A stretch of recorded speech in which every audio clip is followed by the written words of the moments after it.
Okay, here we go.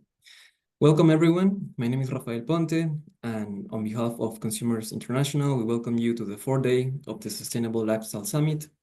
And today with a very relevant topic in this session titled Fair Consumption, a Bedrock for Nature and Biodiversity. This summit, as you're aware, is a series of events and discussions that lead up to World Consumer Rights Day that is happening this Saturday. So join us and join all consumer organizations campaigning for this event, for this global event. And we appreciate your engagement, your participation in this important session. Before we begin, let me just share some housekeeping guidelines. We have interpretation for this session and it's available in French and Spanish. So to activate it, click on More, select Interpretation and choose your preferred language on your screen.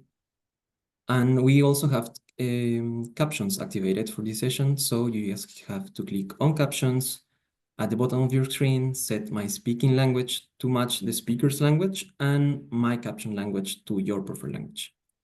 And we ask speakers and attendees, and I will remind that myself, to speak clearly and slowly so translators can do their excellent work. And we have a few ground rules, which is we are recording this session, and you have adhered to our event code of conduct while registering for this session. If you want to check this, please, you can check the confirmation sent by Zoom when you register for this event. And we will love to hear your thoughts, to read your thoughts. In this case, we have enabled Slido technology. It's a platform that allows to raise some polls, some questions. So have your phone at hand to scan the next QR code. And we already have a poll running. The question is, what are key solutions for making nature-friendly consumption more accessible for consumers? If you cannot access via your phone, you can also go to slido.com and we'll share the link, or you can join us by entering this code here, 3778702. So we'll show again this later, or just share the link via the chat. And lastly, we will be sharing a wrap-up of the summit next week with all attendees, including this session. So today's session is of great importance. We are grappling with a triple planetary crisis of the biodiversity loss, climate change, and pollution, all driven by unsustainable production and consumption patterns. If these patterns persist, maintaining our lifestyles would require the resource of 3 Earths. At the same time, consumers are facing rising costs of living, unequal access to essential goods, and the transformative impacts of new technologies.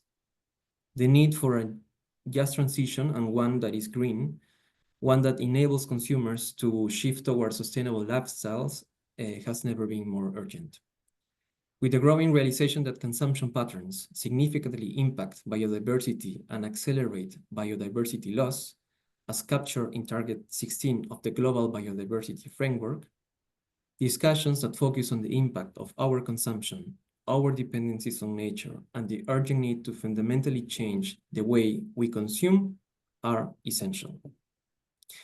We're joined today by panelists from different sectors that address biodiversity. And to tell us more, and to start this panel, we'll hear about the Global Biodiversity Framework. And for this, we invited Hirotsugu Takahashi, who is Associate Expert at the Secretariat of the Convention on Biological Diversity. Hiro, how are sustainable lifestyle addressed through CBD, through the Convention on Biological Diversity and Global Biodiversity Framework? And how can action on this issue be strengthened? The floor is yours.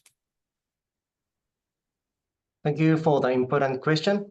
I believe this will set the context for the whole session. My name is Hirotsugu Takahashi. I'm speaking on behalf of the Secretariat of the Convention on Biological Diversity. In order to answer the question, I would like to highlight how biodiversity and our lifestyles are related.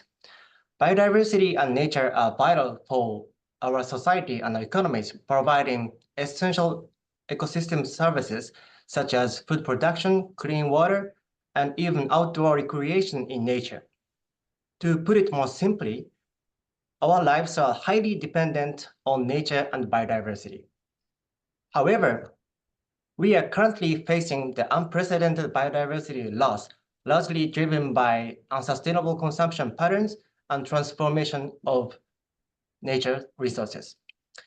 Now, turning to the question, how are sustainable lifestyles addressed through the CBD and global biodiversity framework? And how can action on this issue be strengthened? In 2022, the parties to the CBD adopted Kunming-Montreal Global Biodiversity Framework, which includes 4 goals for 2050 and 23 targets for 2030.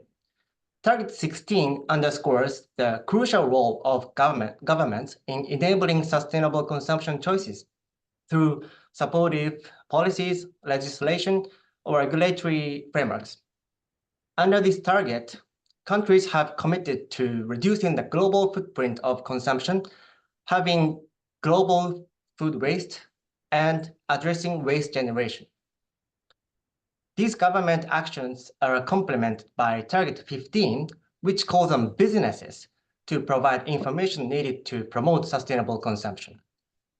So, how can we translate these frameworks into actions and further strengthen efforts? At COP16.2 in Rome last month, countries agreed upon monitoring framework for Kunming-Montreal Global Biodiversity Framework, which establishes the indicators for each goal and target. I believe this provides a concrete foundation for action and progress tracking. It's also important to note that actions should be integrated into national strategies, considering the diverse consequences of each country. In this regard, governments play a key role in collaboratively mainstreaming biodiversity into sustainable consumption strategies, economic development plans, sustainable public procurement policies, and more. In terms of the private sectors, there are already several tools and guidance that support actions. For example, One Planet Network Consumer Information Program developed communication guide for linking consumption with biodiversity and dedicated webpage that is called Biodiversity and Consumption Toolkit. These resources provide guidance on communicating with consumers about consumption and biodiversity. The World Business Council for Sustainable Development, Business for Nature, and World Economic Forum developed guidance for 14 sectors, helping businesses take sector-specific actions on biodiversity. The Task Force on Nature-related Financial Disclosure developed guidance on value chains, supporting businesses in addressing issues on both upstream and downstream. These tools and guidance provide support for businesses to accelerate actions and strengthen sustainable consumption efforts. And the good news, they are accessible to everyone. Now, I'd like to conclude with a hopeful outlook that through collaborating and knowledge sharing like this summit, I believe we will see more best practices emerge in sustainable consumption and biodiversity conservation. Thank you for the opportunity to speak. Thank you very much, Hiro. We really appreciate it, and we take note. You mentioned that we are having integrated actions, we are having efforts, and we are trying to make this accessible for everyone. And it is important, the last bit, to make it accessible for everyone, because we mentioned that the way we consume affects biodiversity, but at the same time, consumers are facing increasing living costs and unequal access to essential goods, to services.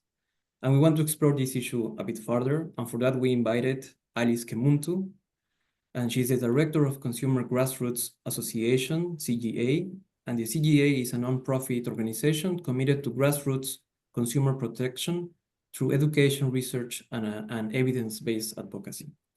Alice, how can action to protect nature and biodiversity also strengthen consumers' access to essential needs such as health, safety, or the right of food? Thank you so much for this opportunity. Before I respond to that question, I just want to give us just a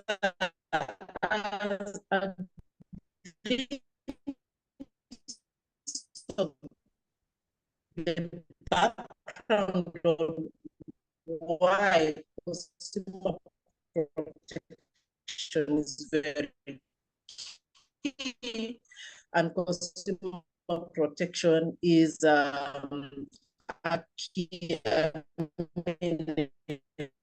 consumers are a key partner when it comes to biodiversity I'm sorry to conservation. Alice, I'm sorry to interrupt. When we talk of fair consumption, we mean that what is being consumed now by us who are existing currently should not forget that there are future generations that are coming after that. Those coming after us can what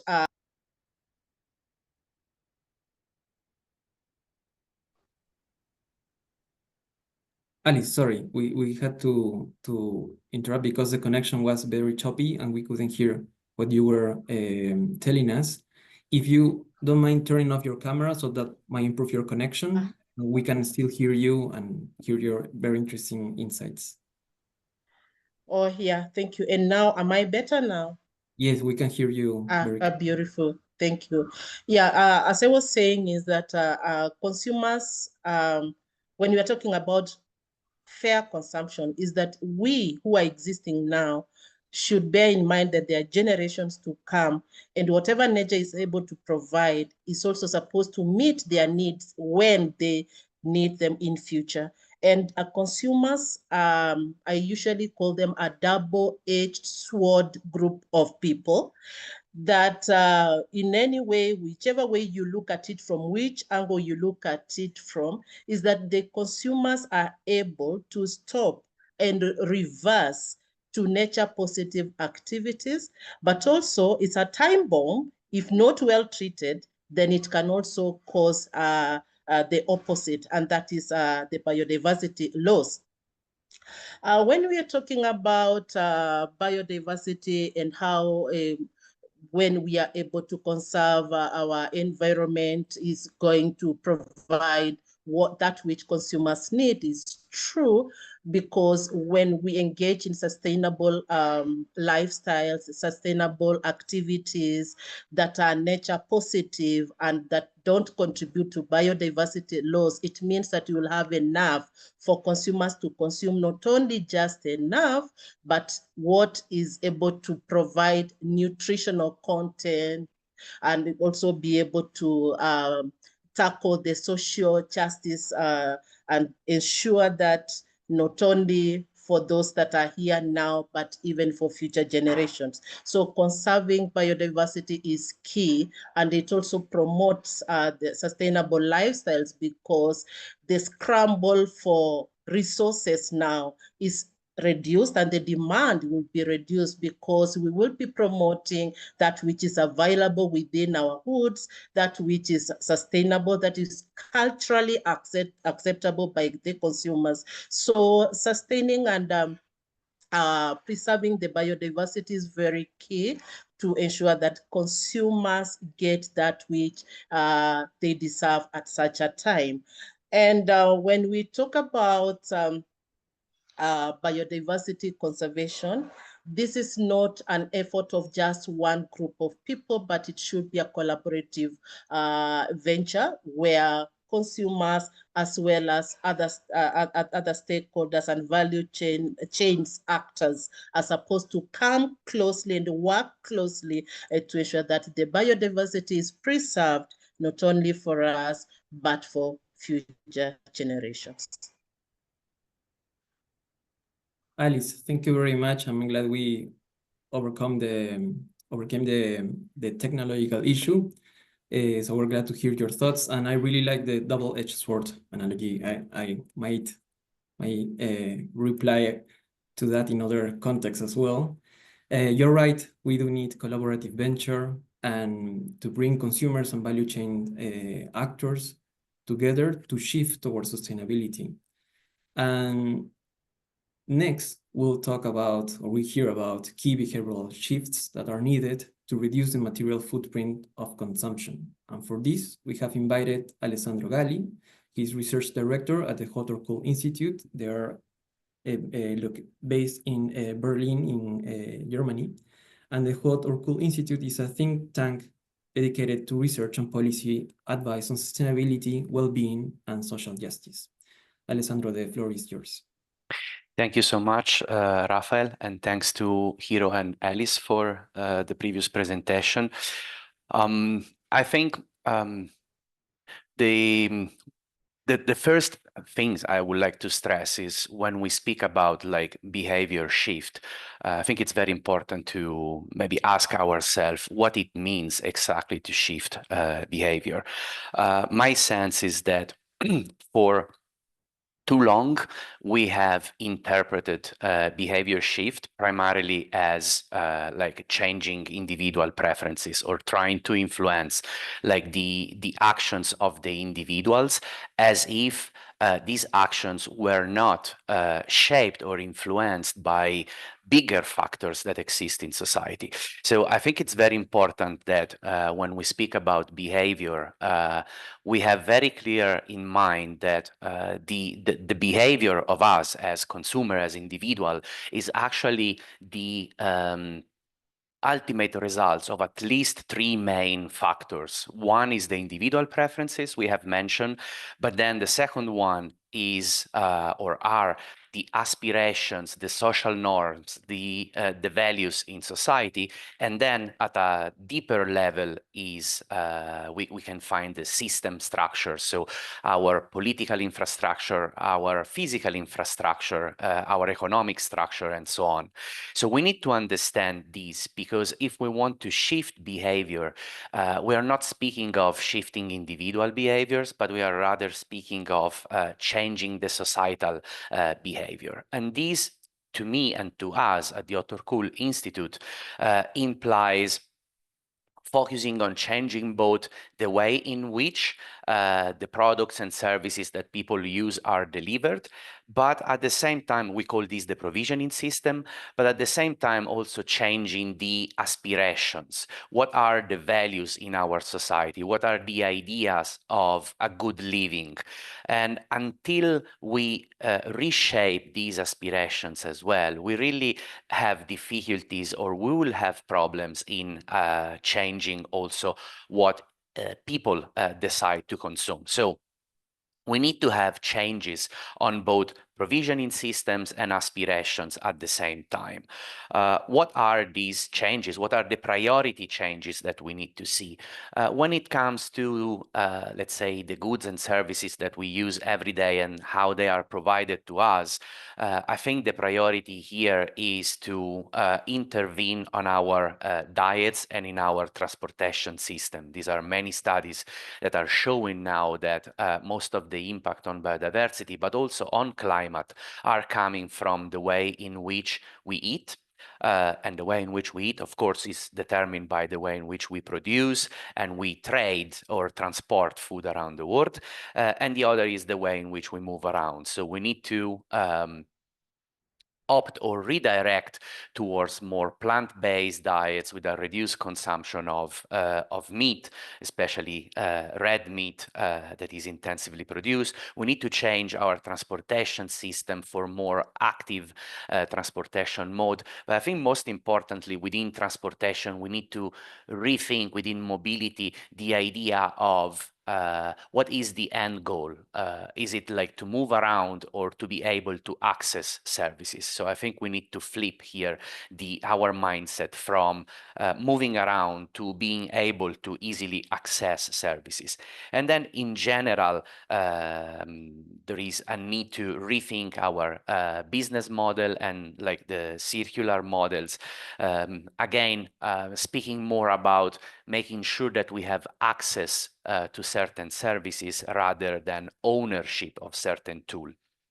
This, I was mentioning before, needs to go hand in hand with the reshaping of the aspirations. We really need to rethink what are our materialistic needs and wants right now, and this can be done by really working on advertisement, regulating the advertisement. We need to bring a little bit more a focus on sufficiency principle.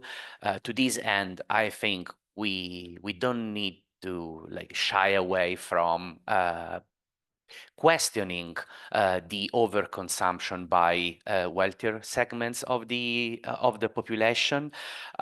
We then need to leverage, I think, the role of media, artists, cultural influencer to really like help reshape new societal values and positive ideas of what a good living is. Here again, if I make a link to the previous example, I would like to say that it's very hard to shift towards plant-based diets if in our aspirations, the idea of success is linked to a diet that is heavy on meat. So this is why I'm saying these two needs to go hand in hand. So the final bit of information, again, I want to stress is this need to really have a comprehensive approach to interventions and new policies that can tackle both the provisioning of services and the aspirations at the same time. In a way, if we only change aspiration, but we don't change the provisioning system, we have people that are ready to change, but we don't have like the good options towards which they can shift. But the opposite is also true, because if we change the provisioning system, if we create many options, but we don't change the aspirations, the idea of a good life, then we get physical resistance on adopting what becomes available as a more sustainable lifestyle. So again, if you are asking me what are the interventions that are needed, I would say start from transport and food, but most of all and above all, focus on both provisioning system and aspirations in our society. Yeah, thank you. Amazing. Thank you very much for your insights. I see so many of the things that you mentioned that are connected to all this, to what all the speakers are saying already, that we need to shift in a gradually based approach, but considering the infrastructure, I mean, the framework in which these changes will take place. And for that, it's important, and you mentioned this word, the resistance that you can find, what a consumer can find from its own value system and aspirations, but also from the system itself, right? So we're going to talk right now, and we're going to give the floor to Roxana Salazar. She's the director of Fundación Ambio Alerta, based in Costa Rica. And we're going to talk about consumer and consumer-led actions, which play a critical role in transforming consumption patterns.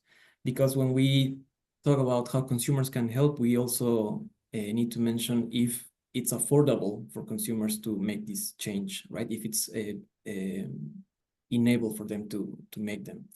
So Roxana, how can community and consumer-led actions help shift these consumption patterns without becoming unaffordable for consumers? Yeah. Bueno, good day. Thank you. First, I want to thank Consumers International for this opportunity to share some ideas from a small NGO from Costa Rica. I have been working for many, many years promoting sustainable development consumption among local people. Always I have the same challenge, how to get the support not only from the consumers, but also from other actors.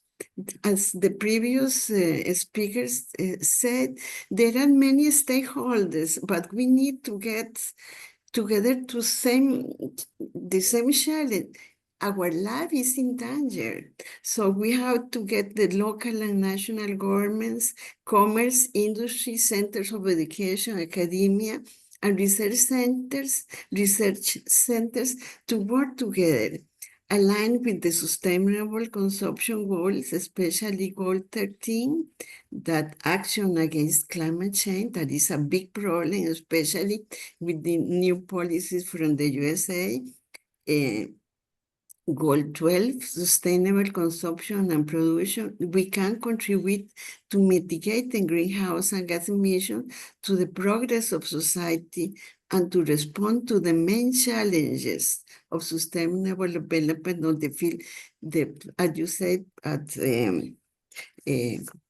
Alessandro said, infrastructure, water, energy, promoting low carbon economy.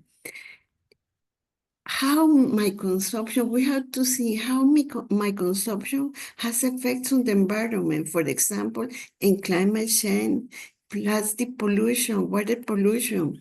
Another challenge we face is how to get information, good information as a consumer to make, when you buy something, the decision that we make is, for example, the useful life of goods, because right now the science doesn't spend years. Usually, I don't know, I'm not the younger. When I was a child, there was people who repaired shoes, who repaired clothes, but now everything is disposable. We have to change that, especially to be clear what is the lifetime of any good that we get. Because, for example, our organization, we could promote the changes in our daily life are important for the impacts of climate change and other resources. I believe the community and the consumer can shift consumption patterns towards sustainable while keeping it affordable. We need to be clear as a consumer that we have a lot of power. A change of attitudes of promotion of individual and collective responsibility is required. I think it's an ethical position as a consumer we can have to change everything. For example, we promote the philosophy on no waste, the promotion of various arts, reject, reduce, recover, recycle, reuse, landfill, increase energy efficiency, look for products that don't affect the environment. Of course, we promote the communal gardens and local community production that is possible to do. Even in our own gardens, we can have, I don't know, lettuce and other things. It's possible to do that. But the most important thing is what life I want to have.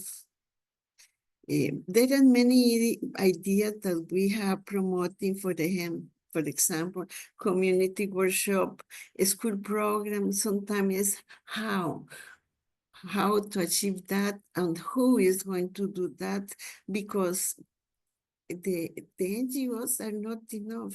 The local government has a lot of power to do that, but they have facing another problem. For example, in Costa Rica, we have many problems, especially with security, but we need to think that our life is in danger.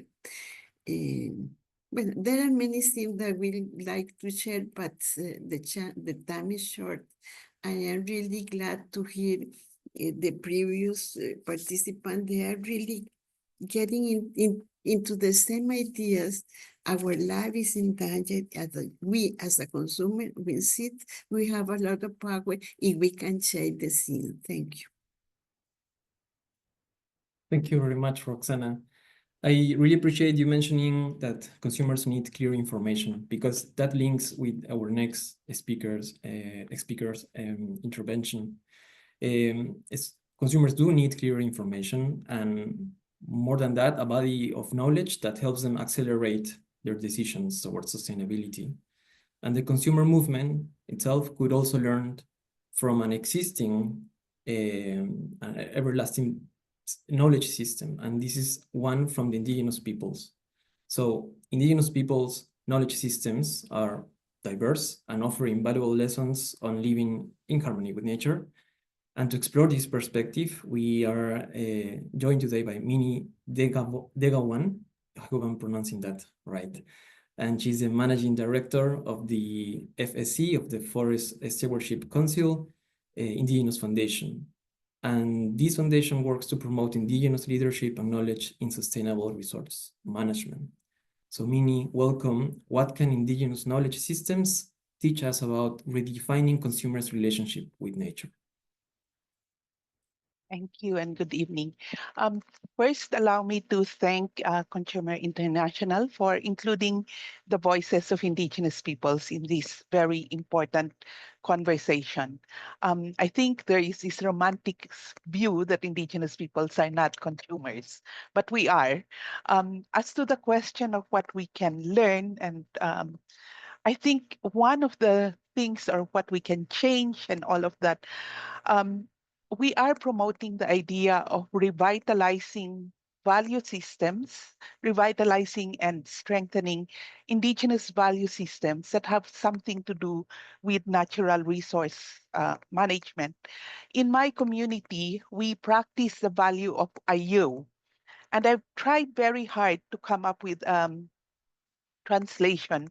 And there's not one word to translate ayo, but the essence is that waste not. You know, we shouldn't waste anything.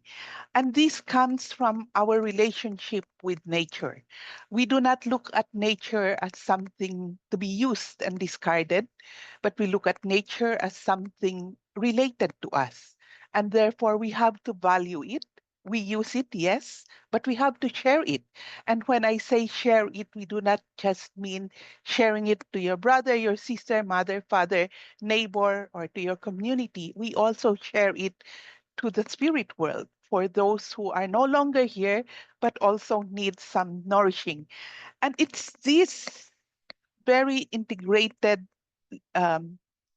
point of view of how nature is that has enabled us to steward nature in a sustainable way.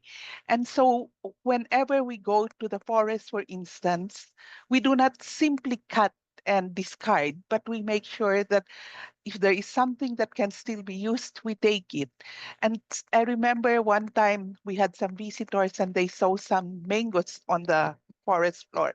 And they were saying, why are you not picking those? We said, those are for the animals as well as for the spirits. So that constant knowledge or that constant affirmation that we are not the only ones who need this, that there are others who need it, and that we are responsible to make sure to share it, it's an embedded value system, which we think is very important to share with those who have lost that value.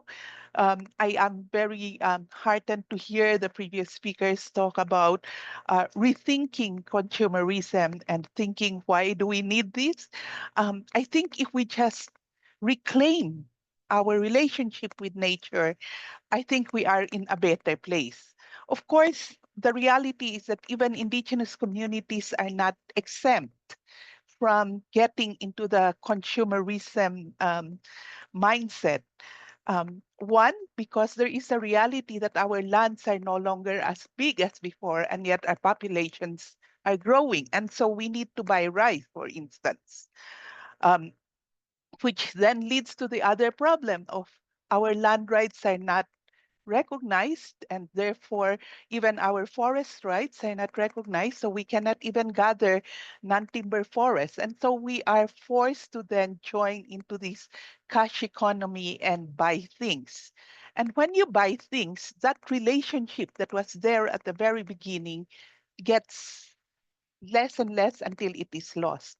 And of course, we have to admit that the entry of consumer goods in indigenous communities that is coupled by these incessant advertisements, which really tries to blur that relationship that we have for nature. So in closing, there are some things that I would like to recommend. One is to continue this dialogue with indigenous peoples and consumer groups. We have a lot of common issues. And of course, the issue of biodiversity loss and climate change is a common thing. And we have always said that we are willing to share our knowledge systems. We have a lot to learn from you. We have a lot to share in terms of knowledge.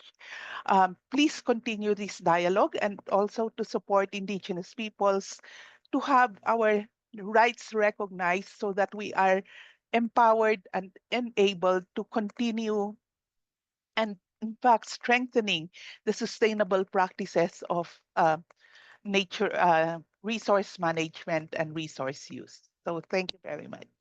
Thank you very much, Minnie. And I take some of the things you said, like revitalizing our value systems. These are insights that I hope resonate with the rest of the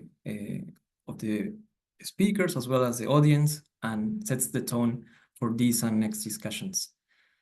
Right now, we're gonna do a small glimpse into what our poll has gotten us. So I will just be reading out loud some of the comments that we got for the question, which was, what are key solutions for making nature-friendly consumption more accessible for consumers?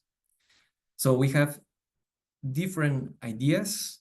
We have, for example, that consumer education is key and bringing consumers into the conversation, to have access to information, to create alternatives to material consumption, that awareness, tax benefits, government policies, restrictions on advertising, and the power of the corporate sector.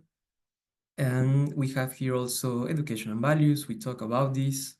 Changing the choice architecture.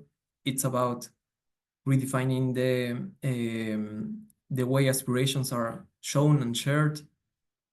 Regulations, of course, on product design, and some key solutions, for example, would be promoting eco labels to get sustainable choices, reducing the cost of sustainable products. We are taking this into account because there are very special and valuable insights that the audience is sharing, and the poll is going to be open for the rest of the session. Right now, we'll do a very fast lightning round with our speakers. And we have shared a question in advance with them. So let me read it out loud so that we all know what we're talking about.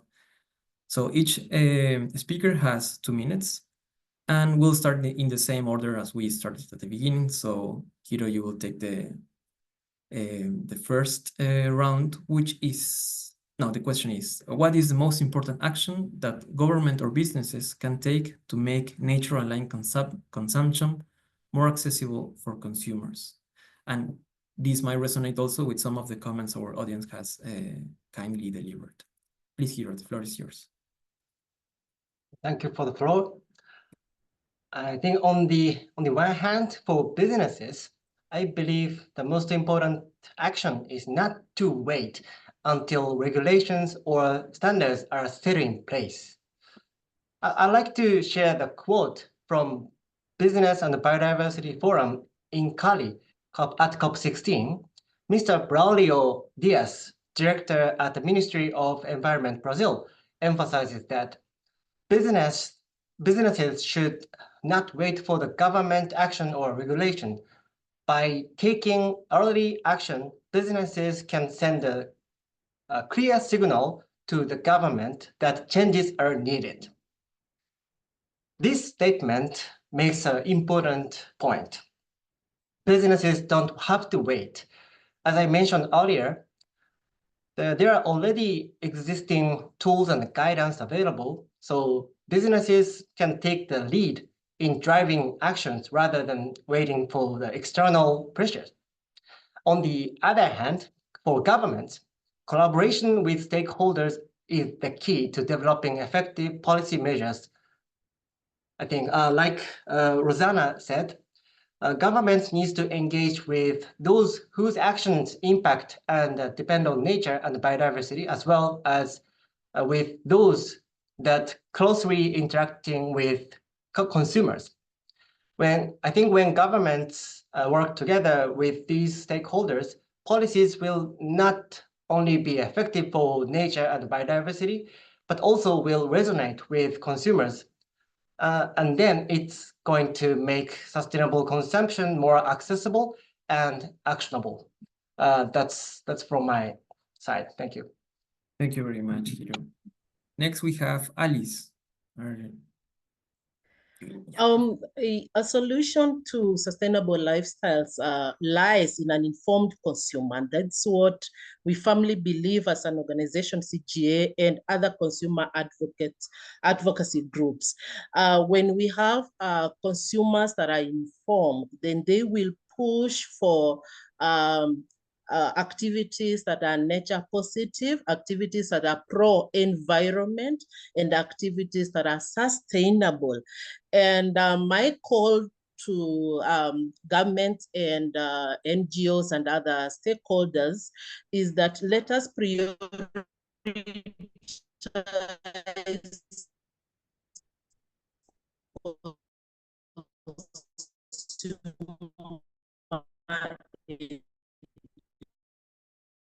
education, because choices that are going to ensure and we leave what we found here better than we found it. And I want to call on there's a trend in the NGOs that they want to work with their traditional institutions. But I want to encourage them that if we want to really make change and if we want to be out to ensure that there's change towards positive, sustainable lifestyles, then we need to prioritize consumer education. Number two, I would like to encourage that we have policies that are going to bar the wealthier nations that are demanding that they have they have appetite for raw materials that are contributing to biodiversity loss. So if whatever they are taking now is costed on the policies are improved to ensure that they cost more, even 10 times what it's costing.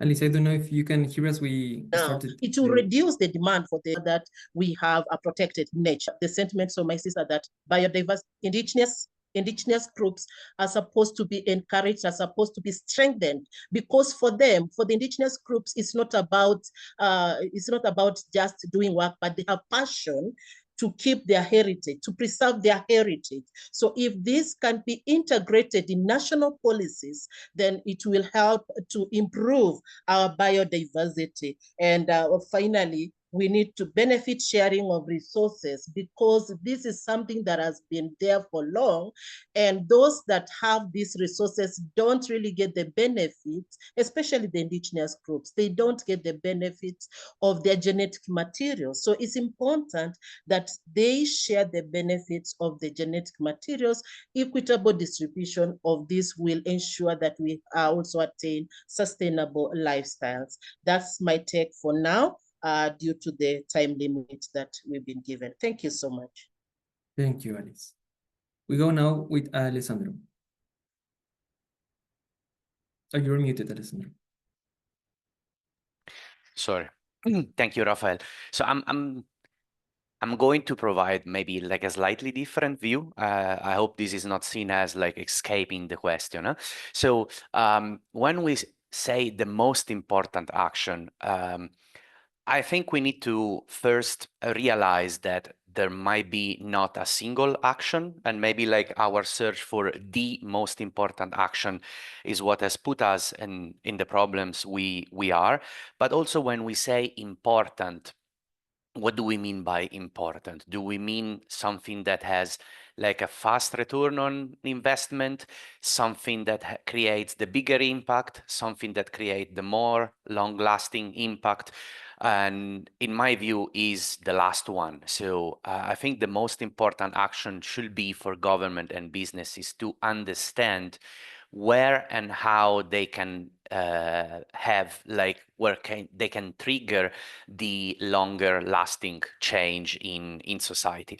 I'm going to rely on my, let's say, background on food sustainability. To me, like shifting lifestyle is like when we speak about losing weight. So if you go on a diet, you may have a very fast result. You lose weight, but as soon as you stop the diet, you immediately regain all the weight that you have lost in most of the cases. This is why, because you have scratched the surface. You have not tackled the root causes of why you are in not so good health shape, and is your overall diet. So you have to rethink your dietary choices and preferences so that you completely change your diet. Is not just like fasting for 2 weeks.